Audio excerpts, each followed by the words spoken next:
প্রিয় বন্ধুদের, আসুন আমরা সকলেই ভগবান শ্রীকৃষ্ণের চরণে প্রণাম জানাই।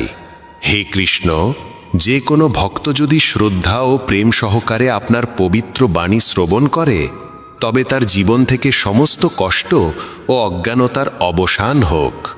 প্রিয় সাথীরা, শ্রীমদ্ ভগবদ্ গীতা এক অনন্য গ্রন্থ, যা শতাব্দীর পর শতাব্দী ধরে মানবজাতিকে জীবনের প্রকৃত উদ্দেশ্য বোঝাতে সাহায্য করে এসেছে। এটি শুধুই একটি শাস্ত্র নয়, বরং আত্মাকে জাগ্রত করে তোলার এক অমূল্য ধন। যদি আপনার জীবনে দুঃখ, বিভ্রান্তি কিংবা কোনো জটিলতা থাকে, তবে গীতার এই 16টি ঐশ্বরিক উপদেশ আপনার অন্তর্মনের পথ নির্দেশ করতে সহায়ক হবে। প্রিয় বন্ধুরা, আমাদের ইউটিউব চ্যানেল মেসেজ অব ধর্ম এই মহামূল্যবান বার্তাগুলি আপনাদের কাছে পৌঁছে দেওয়ার চেষ্টা করছে, যাতে আপনাদের চিন্তাধারা, ব্যবহার ও ভবিষ্যৎ এই তিনটি আলোকিত হয়ে উঠতে পারে। শ্রীমদ্ ভগবদ্ গীতার এই জ্ঞান অমৃত স্বরূপ। এটি শুধু আমাদের চিন্তাকে শুদ্ধ করে না, বরং আমাদের ভেঙে পড়া আত্মবিশ্বাসকেও দৃঢ় করে তোলে। আমি সম্পূর্ণ বিশ্বাস নিয়ে বলতে পারি, যে কেউ মনোযোগ দিয়ে এই ভিডিওটি শেষ পর্যন্ত শুনবে, তার জীবন নিশ্চিতভাবে আনন্দে পরিপূর্ণ হয়ে উঠবে। যদি আপনি এখনও আমাদের চ্যানেলটি সাবস্ক্রাইব না করে থাকেন, তবে দয়া করে সাবস্ক্রাইব করুন এবং শ্রীকৃষ্ণের নামে এক পবিত্র লাইক অবশ্যই দিন। সাথে কমেন্ট করে আপনার কষ্ট কিংবা সমস্যার কথা জানান, কারণ ভগবান শ্রীকৃষ্ণ নিজেই বলেছেন যে শ্রদ্ধা সহকারে তার নাম নেয়, তিনি তাকে কখনো শূন্য হাতে ফেরান না। চলুন এবার গীতার প্রথম উপদেশের দিকে এগিয়ে যাই। বন্ধুরা, যে ব্যক্তি বারবার আপনার প্রশংসা করে কিংবা অত্যধিক মধুর বাক্য বলে, তার বিষয়ে সাবধান হওয়া উচিত, কারণ প্রায়শই মিষ্টি কথার আড়ালে স্বার্থ লুকিয়ে থাকে।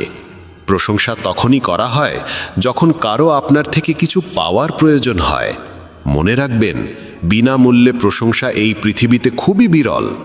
দ্বিতীয় উপদেশে বলা হয়েছে, যা চোখে দেখা যায় তাই সত্য, এমন ভাবার কোনো মানে নেই। চোখও অনেক সময় প্রতারণা করতে পারে। অনেক সময় যে দৃশ্য সত্য বলে মনে হয়, সেটি শুধুই একটি ভ্রম। তাই ভগবান শ্রীকৃষ্ণ বলেন, কাউকে বিশ্বাস করার আগে বুঝে শুনে ও অভিজ্ঞতার আলোকে যাচাই করা প্রয়োজন। তৃতীয় উপদেশ হল, যে কর্ম কেবলমাত্র কিছু আশা বা লালসা থেকে করা হয়, তা মনকে শান্ত করে না, আত্মাকেও তৃপ্তি দেয় না। চাহিদার অতিরিক্ততা মানুষকে কখনোই সম্পূর্ণ সুখ অনুভব করতে দেয় না। প্রত্যাশা অনুযায়ী ফল না পেলে মানুষ দুঃখিত হয়ে পড়ে। ভগবান শ্রীকৃষ্ণ বলেন, হে অর্জুন, নিজেকে আমার চরণে সমর্পণ করো, নিঃস্বার্থভাবে কর্ম করো, ফলের চিন্তা না করে কেবল নিজের কর্তব্য পালন করো। এতে করে মন নির্মল হবে এবং আত্মা শান্তি লাভ করবে। যখন মানুষ তার ইন্দ্রিয়ের অধীনে চলে যায়, তখন সে পথভ্রষ্ট হয়ে পড়ে। হিংসা, বিদ্বেষ ও কুটিলতার বীজ হৃদয় স্থান নিলে সে শুধু নিজের নয়, অন্যের কর্মের ফলও ভোগ করে।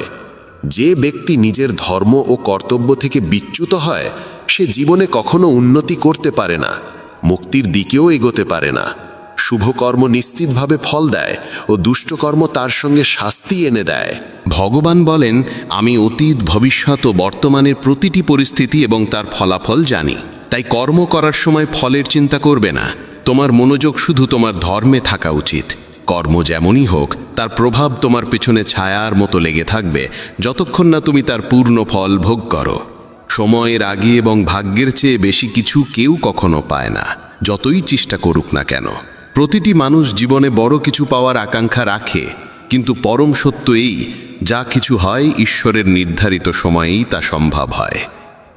সাধারণ মানুষ সব সময় সেই মহাপুরুষদের থেকে অনুপ্রেরণা নিতে চায়, যাদের কীর্তি সারা পৃথিবীতে ছড়িয়ে পড়েছে। কিন্তু কেবল বাইরের অনুকরণ করলেই কেউ মহান হয়ে ওঠে না, যতক্ষণ না সেই মহান মানুষের আত্মশক্তি, ত্যাগ, শৃঙ্খলা ও ধৈর্যকে হৃদয়ে ধারণ করা যায়। পৃথিবী তোমাকে তেমনই দেখবে, যেমন দৃষ্টিভঙ্গি ও শক্তি নিয়ে তুমি নিজের পথে চলবে। তুমি যদি অন্যদের প্রতি ভালোবাসায়, সহানুভূতি ও সদ্ভাবে দৃষ্টিতে তাকাও, তাহলে অন্যরাও তোমার প্রতি তেমনই দৃষ্টিভঙ্গি পোষণ করবে। মানুষ যখন নিজের ভেতরের আকাঙ্ক্ষাগুলিকে সংযত করতে পারে না, তখনই সে অসৎ প্রবৃত্তির প্রতি আকৃষ্ট হয়ে পড়ে।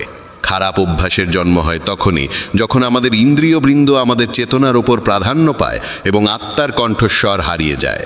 বাহ্যিক সৌন্দর্যের মোহে পড়ে মানুষ নিজের আত্মিক উন্নয়নকে ভুলে যায়। ভগবান শ্রীকৃষ্ণ বলেন, যে ব্যক্তি নিজের ইন্দ্রিয়কে নিয়ন্ত্রণে রাখতে পারে সেই প্রকৃত যোগী। যেমন একটি ছোট প্রদীপ গভীর অন্ধকার দূর করে দিতে পারে, তেমনি জ্ঞানীর একটি ক্ষুদ্র আলোকরশ্মিও আমাদের অন্তরের অজ্ঞানতা দূর করতে পারে।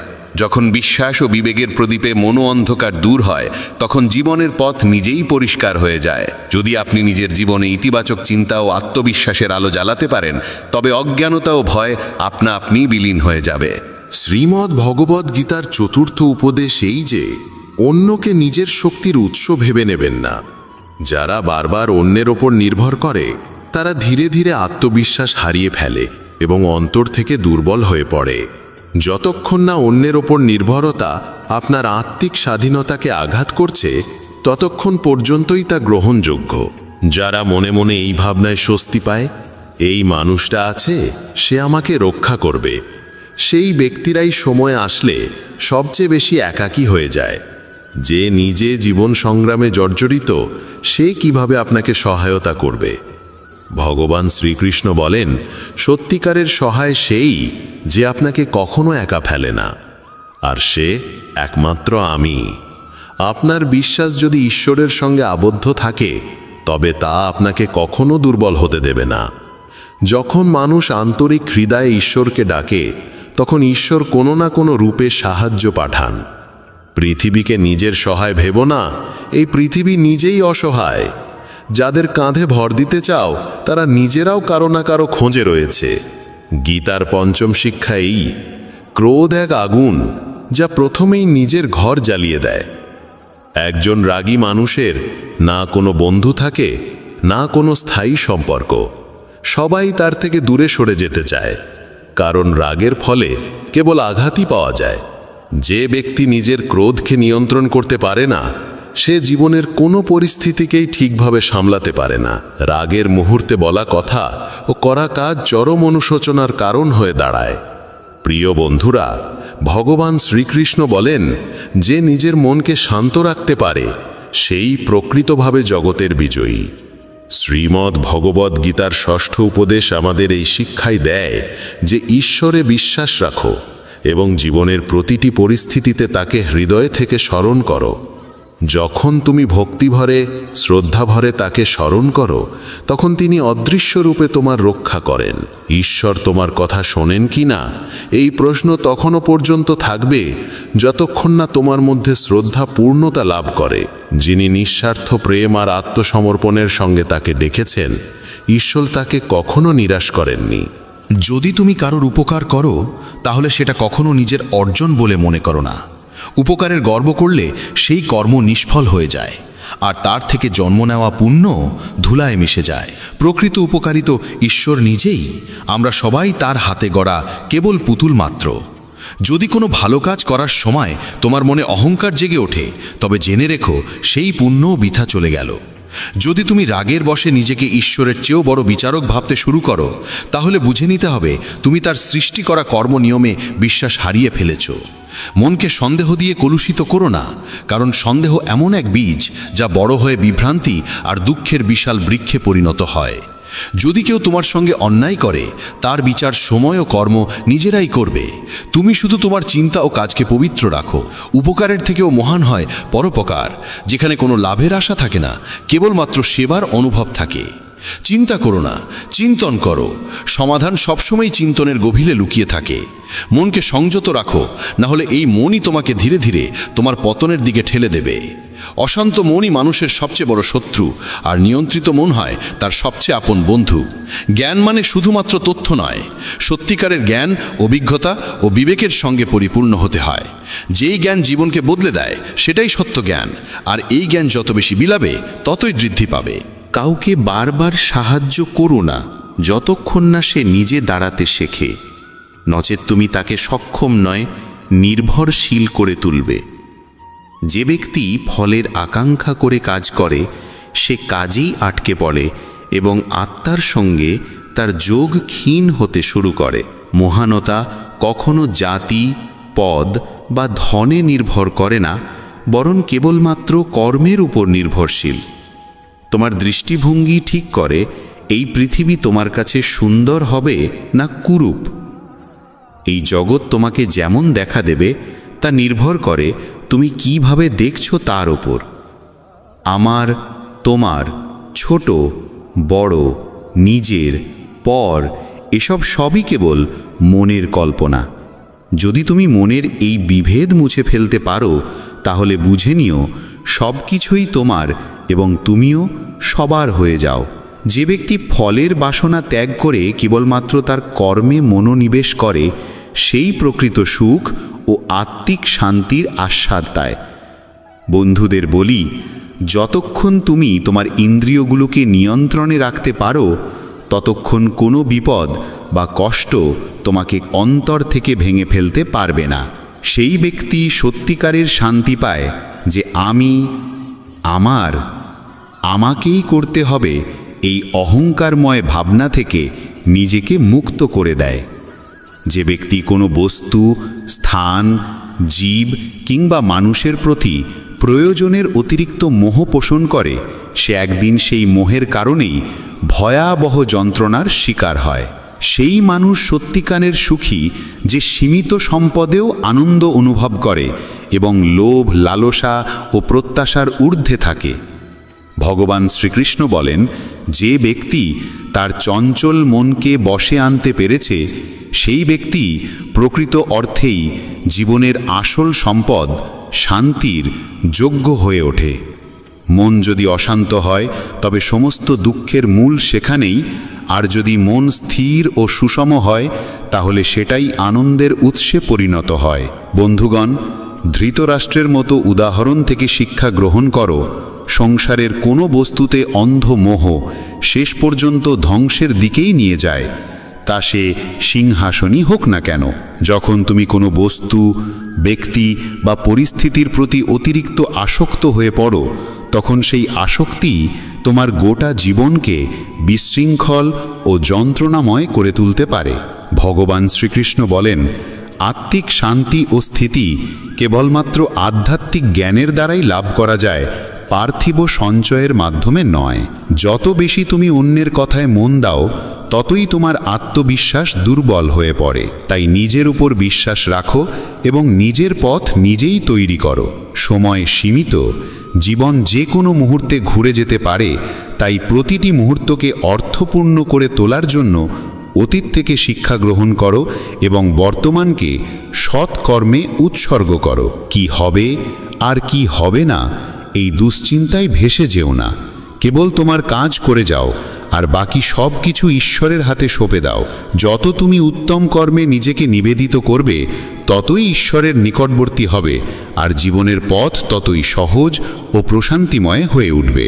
নিজেকে ঈশ্বরের প্রতি সমর্পিত করে প্রতিদিন অন্তত একজনের কল্যাণে কিছু করো এবং তাকে সত্যের পথে চলতে উদ্বুদ্ধ করো। যে ব্যক্তি আত্মজ্ঞান লাভ করে সে কখনোই ক্ষণস্থায়ী পার্থিব সুখের প্রতি আকৃষ্ট হয় না, কারণ সে জানে সবই ক্ষণভঙ্গুর। যা চলে গেছে তা অতীত, তা ধরে রেখে ভবিষ্যতের আলো হারিও না। অমূল্য এক অভিজ্ঞতা হয়ে ওঠে যখন আমরা বুঝি যা ঘটছে তা সৃষ্টির প্রকৃত পরিকল্পনারই অংশ, আর যা ঘটবে তাও নিশ্চয়ই কল্যাণময়ই হবে। এই বিশ্বাস হৃদয়ে গেঁথে রাখা উচিত। বন্ধুগণ, শুধু বেদ ও পুরাণ পাঠ করলেই কিছু হয় না যতক্ষণ না আমরা তাদের শিক্ষাগুলি জীবনে গ্রহণ করি এবং সেগুলোর অনুসরণ করি। রাবণের মতো একজন মহাপণ্ডিত শুধুমাত্র আত্মজ্ঞানহীনতার কারণে ধ্বংস হয়ে গেল। তার বুদ্ধি ছিল অন্ধকার ও কামনার দ্বারা চালিত। ভগবান শ্রীকৃষ্ণ বলেন, আমি সমস্ত জীবের প্রতি সমভাবে দৃষ্টিপাত করি। আমার কাছে কেউ প্রিয় নয়, কেউ অপ্রিয় নয়, সবার প্রতি আমার ভালোবাসা সমান। জ্ঞান তখনই মূল্যবান হয় যখন তা অন্যদের কাছে পৌঁছায়। যে জ্ঞান সমাজের উন্নতির পাথেও না হয় তা শুধু আত্মগর্বের বস্তু হয়ে থাকে। তুমি ভয় পাও কেন? অকারণে চিন্তা করো কেন? আত্মা তো না জন্মায় না মরে, এটাই জীবনের চিরন্তন সত্য। মানুষেরই কর্ম তাকে ঈশ্বরের নিকটবর্তী করে তোলে অথবা দূরে সরিয়ে দেয়। তাই সতর্ক থেকো এবং সদা সৎকর্মে রত থেকো। যখনই এই পৃথিবীতে অধর্ম, অন্যায় ও অন্ধকার গাঢ় হয় তখন আমি নিজে আবির্ভূত হই এবং ধর্মের পুনঃপ্রতিষ্ঠা করি। যে ধান লোক দেখানো নয়, বরং কর্তব্যবোধ থেকে সম্পন্ন হয়, সেটাই সাত্ত্বিক দান নামে পরিচিত, এবং সেটাই আত্মার উন্নতির প্রকৃত পথ। যে তার চঞ্চল মনকে আয়ত্তে আনতে পেরেছে, সে যেন নিজ ঈশ্বরকেই লাভ করেছে, কারণ তখন আর কোনো বাইরের প্রভাব তাকে বিচলিত করতে পারে না। এমন জ্ঞানী ব্যক্তিকে দুঃখের ক্লেশ স্পর্শ করে না, সুখে সে অহংকারে গর্বিত হয় না, শীত গ্রীষ্ম কিংবা অপমান সম্মান তার চিত্তকে বিহব্বল করতে পারে না। সে যেন সমস্ত কিছুর ঊর্ধ্বে অপ্রভাবিত ও আত্মস্থ। যারা প্রকৃত জ্ঞানী তারা এই সংসারের ক্ষণস্থায়িত্ব গভীরভাবে উপলব্ধি করেছেন, তাই তারা জন্মের চিন্তায় কাতর হন না, মৃত্যু ভয়েও বিচলিত হন না। তাদের মন স্থির ও আত্মায় নিমগ্ন থাকে। তারা জানেন আত্মা কখনো জন্মায় না, কখনো মরেও না, শুধু দেহের পরিবর্তন ঘটে। বন্ধুগণ, এই জীবন নামক রথকে সঠিক পথে চালিত করতে হলে আমাদের উচিত বিনা দ্বিধায় আমাদের কর্তব্যগুলি পালন করা। গৃহস্থ জীবনে থেকেও যদি কেউ সত্য, সেবা ও ত্যাগের পথে চলে, তবে তাকেও তপস্বী গণ্য করা হয়, যেমন এক বনবাসী ঋষিকে করা হয়। ধর্মের প্রকৃত রূপ লুকিয়ে আছে আমাদের কর্তব্য পালনের মধ্যেই, নিষ্ঠা, সমর্পণ ও সততার সঙ্গে। ভগবান শ্রীকৃষ্ণ বলেন, যতক্ষণ না মানুষ নিজের অন্তরের দুর্বলতাগুলো চিনতে পারে, ততক্ষণ সে বাহ্যিক জগতের চ্যালেঞ্জে পরাজিত হতেই থাকবে। গীতার দশম উপদেশ এই কঠোর সত্যের দিকেই ইঙ্গিত করে যে বর্তমান যুগে মানুষের সবচেয়ে বড় শত্রু সে নিজেই হয়ে উঠেছে। ব্যবসা হোক বা সম্পর্ক, অফিস হোক বা বাড়ির চৌহদ্দি, সব জায়গায় মানুষ মানুষকেই ঠকানোর, ফাঁসানোর ও অপদস্থ করার প্রতিযোগিতায় লিপ্ত। পরস্পরের প্রতি বাড়তে থাকা ঈর্ষা, বিদ্বেষ ও হিংসা মানবতাকে গভীরভাবে আঁকড়ে ধরেছে। আজকাল সর্বত্র অনৈতিকতার আধিপত্য ছড়িয়ে পড়েছে। চুরি, প্রতারণা, অপরাধ সব যেন সাধারণ ব্যাপার হয়ে উঠেছে। যতই কলিযুগ নিজের চূড়ান্ত পর্যায়ের দিকে অগ্রসর হচ্ছে, ততই শাস্ত্রে বর্ণিত ভবিষ্যৎবাণীগুলি সত্য প্রমাণিত হচ্ছে। এক সময় বলা হতো, একদিন মানুষ মানুষকে খেয়ে ফেলবে, এবং সেই দিন আজ এসে গেছে। এখন মানুষ একে অপরের ব্যবসা কেড়ে নিচ্ছে, চাকরি ছিনিয়ে নিচ্ছে, এবং এমনকি একে অপরের সুখও হরণ করছে। যে দুঃখী তাকে আরও কষ্ট দেওয়া হয়, আর যে সুখী তাকে জ্বালিয়ে নিচে নামানোর ষড়যন্ত্র রচিত হয়। মুখে সবাই মানুষ, কিন্তু মনুষ্যত্ব কোথাও দেখা যায় না। একবার এক ধনী ব্যবসায়ীর রাজপ্রাসাদ সম বাড়ির বাইরে এক ক্লান্ত, ক্ষুধার্ত এবং তৃষ্ণার্ত ভিখারি এসে দাঁড়ায়। কেঁপে কেঁপে নম্রস্বরে সে বলে, শেঠজি, অনেক দূর থেকে হেঁটে এসেছি, গলা শুকিয়ে গেছে, একটু জল দিন না, না হলে প্রাণটা যাবে। শেঠজির উত্তর, এখন বাড়িতে কেউ নেই, চাকর এলে তখন জল নিয়ে যেও।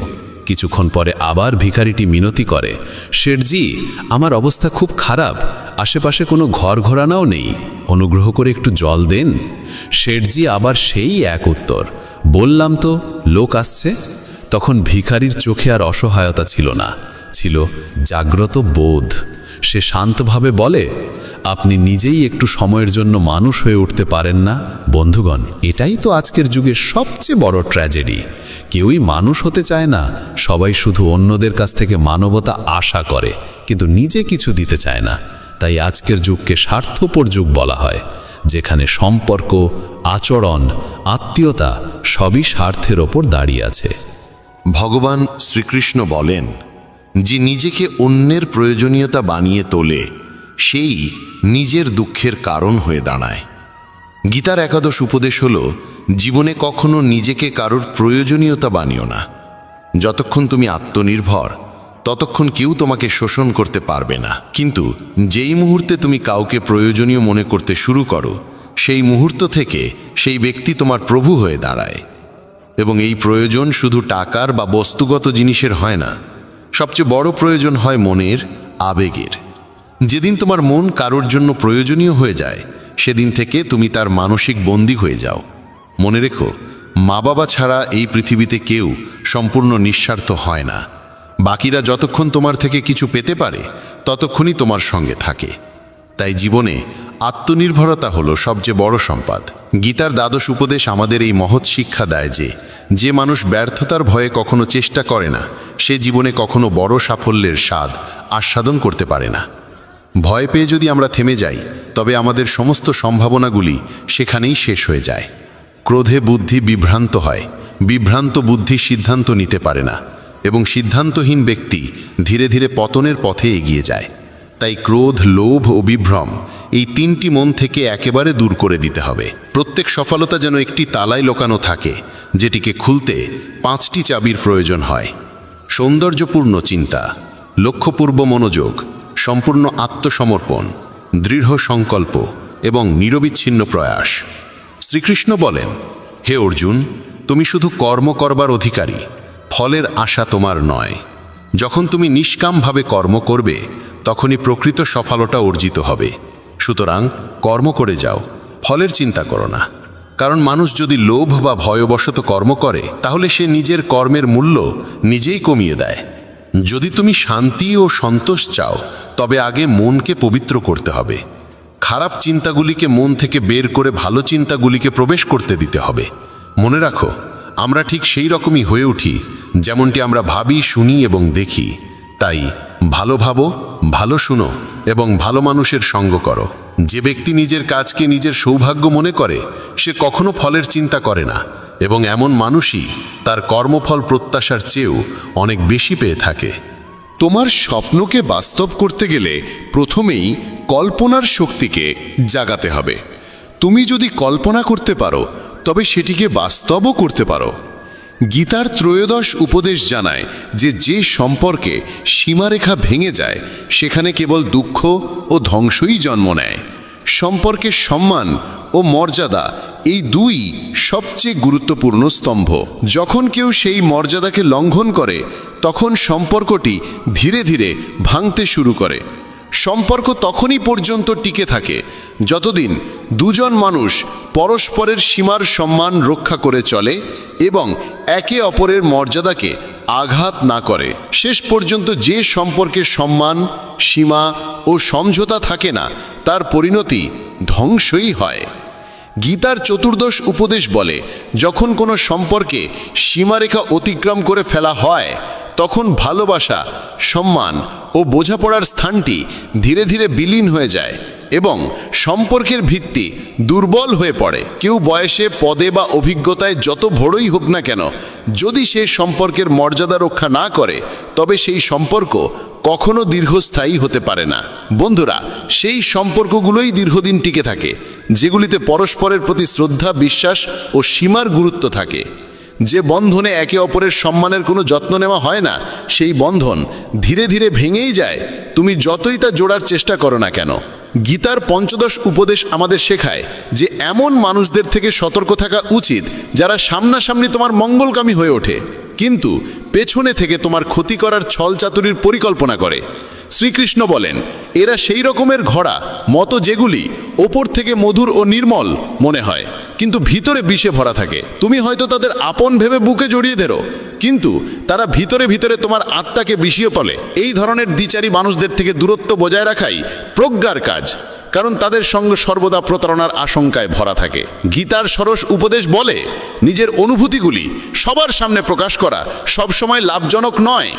পৃথিবীতে অনেক মানুষ আছে যারা তোমার হাসির আলোকে সহ্য করতে পারে না, আর তোমার কান্নার জলে লবণ ছিটিয়ে দিতে তৈরি হয়ে বসে থাকে। প্রতিটি ব্যথা সবার সামনে বলো না, কারণ এখানে সবাই সহানুভূতির জন্য অপেক্ষা করে না, অনেকে শুধু তা উপভোগ করতে চায়। তোমার ক্ষত কেবল তাকেই দেখাও যে সেই ক্ষতকে বুঝতে সক্ষম। বাকি দুনিয়া তো কেবল বিনোদন খোঁজে। বন্ধুরা, তাই নিজের আনন্দ ও দুঃখের মূল্য বোঝো এবং কেবল তাদের সঙ্গেই ভাগ করে নাও যাদের মধ্যে রয়েছে প্রকৃত বোধ ও সহানুভূতির হৃদয়। গীতার সপ্তদশ উপদেশ ইঙ্গিত দেয় যে জীবনে কিছু নতুন ও শুভ সূচনা করতে হলে কখনো কখনো পুরনো, অপ্রয়োজনীয় ও প্রাণহীন অংশগুলিকে সম্পূর্ণভাবে মুছে ফেলতে হয়। যখন কুন্তী শ্রীকৃষ্ণকে জিজ্ঞাসা করেন কেন তিনি এত ভয়ঙ্কর যুদ্ধ ঘটালেন, তখন শ্রীকৃষ্ণ বলেন, যখন অন্যায় ও অধর্ম সীমা ছাড়িয়ে যায়, তখন সেই যুগে যুগের অবসান অনিবার্য হয়ে ওঠে, যাতে সত্য ও ধর্মের জন্য একটি নতুন যুগের সূচনা করা যায়। যেমন পুরনো ও জরাজীর্ণ ভবন ভেঙে নতুন প্রাসাদ গড়া হয়, তেমনি জীবনে পুরনো কষ্ট ও নেতিবাচকতা পুরোপুরি সরিয়ে রেখে নতুন সূচনা করতেই হয়। গীতার অষ্টাদশ উপদেশ এই বাস্তবতাকে তুলে ধরে যে যখনই তুমি নিজেকে একা অনুভব করো, তখনই সত্যটি মনে রেখো যে তুমি একা এসেছিলে এবং একাই যাবে। জীবনের এই যাত্রায় যারা তোমার সঙ্গ দেয়, তারা একসময় তোমার সঙ্গ ত্যাগ করে। এমনকি তারাও যারা তোমায় জন্ম দিয়েছে, তাই অন্যদের থেকে কিছু আশা করা বন্ধ করো। যদি কেউ তোমায় ছেড়ে চলে যায়, তবে ভেঙে পড়ার কিছু নেই, কারণ শ্রীকৃষ্ণ বলেন, যেই আমাকে মানে বা না মানে, আমি প্রতিটি আত্মার সঙ্গে সর্বদা বিরাজমান। যখন গোটা দুনিয়া তোমার সঙ্গে না থাকে, তখন এইটুকু জেনে রেখো, পরমাত্মা তোমার অন্তরেই সদা উপস্থিত আছেন। গীতার ঊনবিংশ উপদেশ আমাদের সাবধান করে দেয় যে কখনো কোনো সম্পদ, পদমর্যাদা বা শক্তির অহংকার করা উচিত নয়। দুঃশাসনের মতো যারা নিজের যোদ্ধাদের শক্তির গর্ব করে, তাদের শেষ পরিণতিও অবধারিতভাবে ধ্বংসে হয়। পরাজয় ও বিনাশ ডেকে আনে সেই ধন ও শক্তির অহংকার, যা মানুষের দৃষ্টিশক্তিকে আচ্ছন্ন করে ফেলে, তার দূরদৃষ্টি লোপ পায়। অহংকারী নিমগ্ন মানুষ সর্বদা অন্যকে তুচ্ছ প্রমাণ করার চেষ্টা করে, কিন্তু একদিন সেই অহংকারী তার পতনের কারণ হয়ে দাঁড়ায়। তাই জীবনে যতই উচ্চতা লাভ করো না কেন, নিজের স্বভাবের মাঝে বিনয় বজায় রাখো। গীতার বিংশ ও অন্তিম উপদেশ আমাদের শেখায় যে মৃত্যু এমন একটি চিরন্তন সত্য, যাকে কিছু সময়ের জন্য থামিয়ে রাখা যেতে পারে, কিন্তু অস্বীকার করা যায় না। এই জীবন এক অস্থায়ী ভাড়াটে ঘর মাত্র, আর আত্মা চিরন্তন, অবিনাশী ও অমর। যে জন্মেছে তার মৃত্যু নিশ্চিত, আর যা শেষ হয় তার পুনর্জন্ম অনিবার্য। অতএব মৃত্যু ভয় বা তার শোক সম্পূর্ণ অনর্থক। সত্যকে গ্রহণ করাই প্রকৃত প্রজ্ঞা, আর মিথ্যে আশার মোহে জীবনযাপন এক বিরাট ভুল। যে ব্যক্তি সত্য জানার পরও তাকে অস্বীকার করে, সে নিজেকেই প্রতারিত করে। এই কারণে শ্রীকৃষ্ণ অর্জুনকে বলেন, জীবনের এই অটল সত্যকে আত্মস্থ করা মানেই আত্মজ্ঞান লাভ করা। নিজস্ব মতবাদ যখন যাচাই বাছাই না করে অন্যের উপর চাপিয়ে দেওয়া হয়, তখনই তা ভুল বোঝাবুঝি, দ্বন্দ্ব এবং সম্পর্কে ফাটলের সৃষ্টি করে। বন্ধুগণ, ভগবান শ্রীকৃষ্ণ বলেন, মানুষ যেন তার দৃষ্টিভঙ্গিকে চরম সত্য বলে না ধরে নেয়, কারণ প্রতিটি মানুষের চিন্তাভাবনা তার পারিপার্শ্বিক পরিস্থিতির ওপর নির্ভরশীল। কামনা, ক্রোধ আর লোভ, এই তিনটি সেই দরজা যা মানুষকে সরাসরি পতন ও আত্মবিনাশের দিকে ঠেলে দেয়। যতক্ষণ না আত্মা মোক্ষ লাভ করে, ততক্ষণ পর্যন্ত জন্ম ও মৃত্যুর অন্তহীন চক্র চলতেই থাকে। যেমন জ্বলন্ত অগ্নি খাঁটি সোনার পরিচয় দেয়, তেমনি জীবনের কঠিন পরিস্থিতি সাহসী ও ধৈর্যশীল মানুষের প্রকৃত পরিচয় প্রকাশ করে। মানুষের সবচেয়ে বড় সহচর কিংবা সবচেয়ে ভয়ঙ্কর শত্রু আর কেউ নয়, তার নিজেরই চঞ্চল মন। অতিরিক্ত ও সীমাহীন আকাঙ্ক্ষা ধীরে ধীরে মানুষের মানসিক শান্তি, ভারসাম্য ও আত্মিক স্থিতি কেড়ে নেয়। বন্ধুগণ, ভগবান শ্রীকৃষ্ণ স্পষ্ট করে বলেছেন যে পরিশ্রম এবং আত্মচেষ্টা ছাড়া কোনো শুভ ফলের প্রত্যাশা কেবল একটি বিভ্রাম মাত্র। যদি আপনি ধর্মপথে অবিচল থাকেন, তবে ফলের চিন্তা না করে নিজের কর্তব্যকে নির্ভয়ে পালন করাই প্রকৃত জীবন। এবার শুনুন গীতার 21তম উপদেশ। ভগবান শ্রীকৃষ্ণ অর্জুনকে বলেন, এই সংসারকে একটা বিশাল অশ্বত্থ বৃক্ষের মতো ভাবো, যার মূল উপরে এবং শাখা প্রশাখার নিচে বিস্তৃত। এই সংসার মায়া থেকে সৃষ্ট এবং এর শাখাগুলি তিনটি গুণ সত্ত্ব, রজ এবং তম থেকে গঠিত। মানুষ এই শাখাগুলিতে জড়িয়ে গিয়ে তার মূল উদ্দেশ্য ভুলে বসে। তাই এই সংসাররূপ বৃক্ষকে দৃঢ় বৈরাগ্যের দ্বারা কেটে ফেলা উচিত এবং সেই পরমধামের দিকে এগিয়ে যাওয়া উচিত, যেখানে একবার গমন করলে আর ফেরার প্রয়োজন হয় না। যে ব্যক্তি মোহ থেকে মুক্ত, অহংকার ত্যাগ করে নিজের ভিতরের কামনাগুলোকে প্রশমিত করতে সক্ষম হয়, সেই প্রকৃতপক্ষে সেই পরম পদ লাভ করতে পারে, যাকে ঈশ্বর প্রাপ্তি বলা হয়। বন্ধুগণ, গীতায় আরও বলা হয়েছে যে যেখানে আপনার আত্মসম্মানে আঘাত লাগে এবং যেখানে আপনার প্রতি ভালোবাসা ও শ্রদ্ধার কোনো অনুভব নেই, সেখানে কখনো থাকা উচিত নয়। মহাভারতের যুদ্ধের আগে ভগবান শ্রীকৃষ্ণ নিজে শান্তি প্রস্তাব নিয়ে হস্তিনাপুরে গিয়েছিলেন। তিনি পাণ্ডবদের পক্ষ থেকে মধ্যস্থতার চেষ্টা করেছিলেন। তখন শকুনি দুর্যোধনকে বলেছিল, এই কৃষ্ণ অত্যন্ত চতুর ও মায়াবী, ওকে আমাদের পক্ষে আনার চেষ্টা করো। দুর্যোধন শ্রীকৃষ্ণকে তার রাজপ্রাসাদে আতিথ্য গ্রহণের আমন্ত্রণ জানায়, কিন্তু ভগবান শ্রীকৃষ্ণ দৃঢ়ভাবে তা প্রত্যাখ্যান করে বলেন, দুর্যোধন, মানুষ কেবল তখনই অন্যের বাড়িতে আহার গ্রহণ করে যখন সেই ব্যক্তি সত্যিকার অর্থে তার হিতৈষী হয় বা তার জীবনে চরম কোনো সংকট দেখা দেয়। আমার জীবনে এখন কোনো সংকট নেই, আর তোমার সঙ্গে আমার কোনো প্রকৃত প্রেম নেই, তাই তোমার আতিথ্য গ্রহণ করা আমার ধর্মের পরিপন্থী হবে। বন্ধুগণ, এই ঘটনা আমাদের শিক্ষা দেয় যে যেখানে কেবল স্বার্থ লুকিয়ে থাকে, যেখানে ভালোবাসা কেবল ভান এবং সম্মান শুধু কথার খাতিরে, সেখানে যাওয়া মানে নিজের আত্মমর্যাদার অপমান। আপনাকে সবসময় সেখানে থাকতে হবে যেখানে আপনার অস্তিত্বকে সম্মান করা হয়, আপনার কথার মূল্য থাকে এবং আপনার অনুভবকে বোঝা হয়। যেখানে ভালোবাসা, ভক্তি ও সত্যের ভিত্তি থাকে সেখানেই থেমে থাকো। যেখানে কেবল আপনাকে ব্যবহার করা হয় সেখান থেকে নিজেকে সরিয়ে নিন। শেষমেশ জীবনে আপনার আসল স্থান কেবল সেখানেই যেখানে আপনাকে সত্যিকারের সম্মান দেওয়া হয়, নিঃস্বার্থ আপনতা মেলে, আর যেখানে আপনাকে ভালোবাসা দেওয়া হয়। বন্ধুগণ, আজকের এই দিব্য কথা এখানেই শেষ। আশা করি এই কাহিনী আপনাদের হৃদয়কে স্পর্শ করেছে এবং আপনাকে জীবনের পথে এগিয়ে চলার এক নতুন দিশা দিয়েছে। যদি শ্রীকৃষ্ণের এই পবিত্র লীলা আপনার অন্তরকে স্পর্শ করে থাকে, তবে অনুগ্রহ করে আমাদের এই চ্যানেলটি সাবস্ক্রাইব করুন, ভিডিওটি ভালোবাসা দিয়ে লাইক করুন এবং কমেন্টে শ্রদ্ধা ভরে জয় শ্রীকৃষ্ণ লিখতে ভুলবেন না।